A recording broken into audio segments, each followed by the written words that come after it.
மற்றவங்களாம் வந்து நான் 100 படம் நடந்த பிறகு இப்போ ஹீரோஸ் என்ன நினைக்கிறாங்க பாருங்கள். ஹீரோஸு இப்போ உலக அழகி வேணும், உலகத்தின் மிகச்சிறந்த கேமராமேன் வேணும், ஃபாரின்லேருந்து மேக்கப் மேன் வேணும், கதை சொல்லும்போதே 100 கோடி கதை இருக்கான்னு கேட்கணும். இது எல்லாம் விஜயகாந்த் சார் சொல்லும்போது அவரை நம்பி வருவார். கதை ஏதோ உதவி பண்ணணும்னு நினச்சாருன்னா அதை கூட கேட்க மாட்டார். சரி ஓகே 10 நாள் வேணுமா ஏதோ பண்ணிக்க.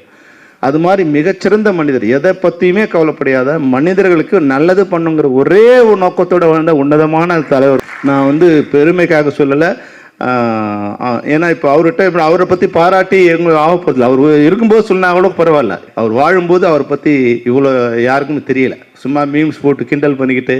விஜயகாந்த் சாருக்கு ஒரே விஷயம் என்னன்னா, நடிக்க தெரியாது. சினிமாவில் நடிக்க தெரியும், அரசியலில் நடிக்க தெரியாது. அவர் என்னவா இருந்தாரோ அதையே பொறுத்து பண்ணும்போது அது மற்றவங்களுக்கு கிண்டலாக இருந்தது. மற்றவங்களாம் வந்து ஒளிவு மறைவாக கொஞ்சம் உள் வாழ்க்கை ஒன்று, வெளி வாழ்க்கை ஒன்றுன்னு. விஜயகாந்த் சாருக்கு வந்து அகமும் ஒன்று தான், புறமும் ஒன்று தான். உள்ளே என்ன நினைக்கிறாரோ அதுதான் வெளியே, வெளியே என்ன நினைக்கிறது உள்ள. பல நேரங்கள் வந்து கோவப்படுவார். கோவப்பட்ட அடுத்த வினாடி வந்து சாரி 100 தடவை கேட்பார்.